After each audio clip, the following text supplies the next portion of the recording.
A few months ago, we bought a new house. It was just down the road from our old house, but it seemed way more remote, and I only had 3 neighbors.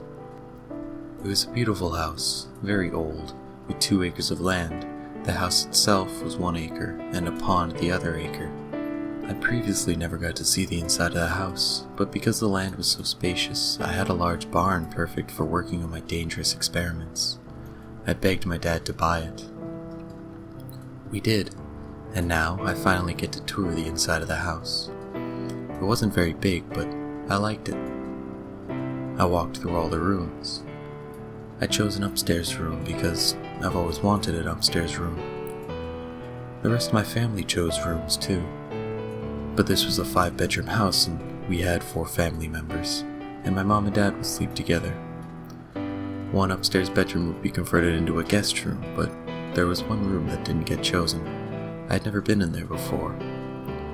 As soon as I stepped into the room, a sudden heaviness overcame me. The air felt so stagnant and heavy. There was no window in the room. It had a low ceiling and it seemed like it was more of a storage room than a bedroom. It had a single fan, each blade painted a colorful color of blue, red, yellow, green, and orange. I assumed that this used to be a child's bedroom. I felt really apprehensive about that room and I didn't want to go back in there. That night we moved in. My room was comfortable and repainted a wonderful shade of blue. My old room used to be lavender, but as I grew older I started hating the color for many reasons. It was a childish color, and also, lavender is a color that has been shown to cause depression in some. I fell asleep rather easily in my new room. It felt quite cozy. I woke up suddenly in the middle of the night. I heard children's laughter and a lullaby. My brother often plays creepy games in the night, so I just went back to sleep. The next morning my parents were out. Out of curiosity, I went to the stuffy room. I didn't notice something before. Instead of white paint covering the walls, it was wallpaper. Seeing no need of it now, I tore a sheet of the wallpaper off. Underneath was a pastel-colored wall with floral designs on it. Peeling the rest of the wallpaper off, I noticed that all 4 of the walls were painted a different pastel color, and the floral pattern circled the room. Drawings of several children playing appeared on one wall, 3 of them more prominent than the others. They were very nicely drawn. The previous owner must have been an artist. Here and there were crayon marks on the walls. I took a brush and scrubbed them off. It was a children's room. When my parents got home, I pointed out the paint job. They seemed happy with it, so it was left as is. I decided to do some research on this house. I googled my address and a Wikipedia page popped up. I clicked on the link and the images on the side showed a grainy old picture of a man, a woman, and 3 children.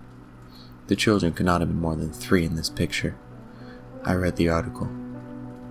George Ashford first built this house in 1926.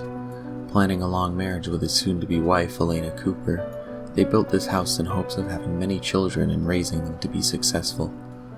George Ashford worked as a painter and earned a living making portraits that sold for over $1,000 apiece. In 1928, Ashford finally married Elena Cooper, who then became Elena Ashford.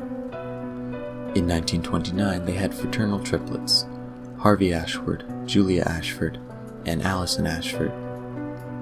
The Ashford family went smoothly until one day in 1934, George and Elena got into a violent fight. Elena had then ran into a room, locked the door, and hung herself. Then the kids, who witnessed the entire fight, had ran into Elena's room and hid under the bed, then went to their own rooms. Old enough to process what has happened, all 3 of them committed suicide themselves. Allison hit her head very hard on the floor, causing severe brain damage. Julia found a blade under a cabinet and cut herself, and she bled to death. Harvey electrocuted himself. George, suffering from the suicide of 4 family members, was now alone. He apparently painted a picture of his 3 children in their room playing, but the paintings were never found. He painted a commemorative painting on an easel of his wife. He wrote a note explaining what happened and dropped it in a mailbox of one of his neighbors. and kept alongside his painting with its own note. He added a third suicide note and proceeded to drown himself. He was found by his neighbors 3 days later. The house still remains today. I stared at my computer in disbelief. We had moved into a suicide site. I pulled open another web page, the more recent details about the house. And what does the article mean when they say the paintings were never found? They're right there, under the wallpaper. He must have also painted several children before then too, because there were definitely more than 3 children playing. House last owned 1934. Renovated and repainted 2011. Sold mid-2012. This is a very old house. The last owners were the Ashfords themselves. I found it disturbing that I now live in a suicide site. What time is it? I lost track of the time. It's past midnight now. I didn't think I was on the computer for that long. I decided to call it a night. As I got to bed again, I heard the giggling and the lullaby again. I wondered if the children never left, and the giggling is coming from their ghosts. I decided not to worry too much, as even if they were ghosts, they're still children. They can't do much harm. The next night, I had a thought. I once again Googled my address, but this time I added the word haunting to it. A list of sites came up. All of them had the same suicide story, but one of them had one more important piece of data. Children, anywhere aged from 8 to 18, were playing around the house, and then suddenly disappeared without a trace. It has been noted that only the kids that wander in the house disappear. For that reason, the house was condemned for 20 years, but that didn't stop kids from exploring it. In the 1990s, the disappearances stopped, and it started declining in popularity. Since then, no kidnappings have been recorded.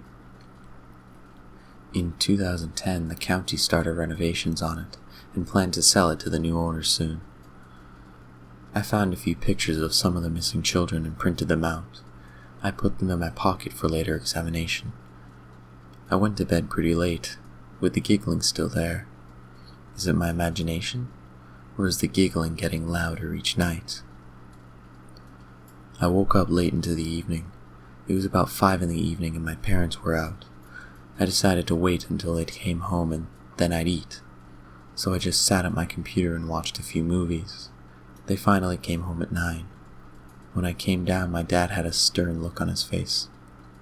"You could have at least cleaned up, you know. We're already so busy cleaning up the house and putting things where they should be, and now you make an enormous mess in the kitchen? Clean it up now. Also, you're wasting food." I just stared blankly at him. And the mess. There were pots and pans on the counter, flour scattered everywhere, eggs broken on the floor, and more mess that I couldn't make all over the place. "But Dad, I didn't do this," I exclaimed. "I swear." Now I really made him mad. "You know I can't tolerate lying. Clean up this mess. Now." "I don't lie. I can't believe he thought I was lying. Can you at least help me clean up? Honest, I didn't do this." Big mistake to say that. That tipped the scales. That's it. Either of you are lying now. You're so unobservant. You didn't notice a break-in? Both things are bad. Go to the storage room, now. The storage room? No, not there. Not there of all places, I shouted. "I'll go to my room, just not the storage room." He just laughed. "With your video games, laptop, and other entertainment up there? No. You have to learn a lesson. A small lie is just as bad as a big lie to me. Go to the storage room. 1, 2, 3. He came up to me, grabbed my arm, and dragged me to the storage room. It was empty except for a few boxes. He tossed me in there and locked me in. I quickly turned on the light. I gasped. All the painted children's eyes were staring at me. Not in the way those pictures with the eyes just seem to follow you do, but they were staring right through me. It wasn't like this before. "Dad, please let me out, I'm sorry," I moaned. "No, I won't take that obvious bait." I looked at the door and back at the paintings. All of them now carried a smile. I screamed and I started banging at the door. "If you make one more sound, I'll rip the breaker to that room and you won't have any light," he yelled. I heard a lullaby. It was a clear lullaby, but it sounded tinny, like one of those little old-fashioned music boxes. I tried to keep quiet, but I couldn't help to whimper. I got up and tried to find a way out. The only way out would be the air duct, but I couldn't reach it. The boxes weren't sturdy enough to stand on. Then, the giggling started. It came from all directions. I tried not to scream. Something cold touched me. I accidentally let out a scream. I covered my mouth. The papers fell out of my pocket. I only had seconds to observe them. Before I could gasp, the lights went out. I started screaming and banging on the door, frantically flipping the light switch, to no avail. He was completely ignoring me. This is too much. The lullaby and giggling grew louder and louder. The last thing I heard was, "Come play with us. But to play with us, you need to be with us." Before everything went black. 10 years later, the house was finally being sold again. Our moving van pulled the last load from the house, never to see it again. It was too big of a house anyways. The new owners have a kid about my age. That's a huge relief to me. It was getting really lonely being the only teenager on this wall.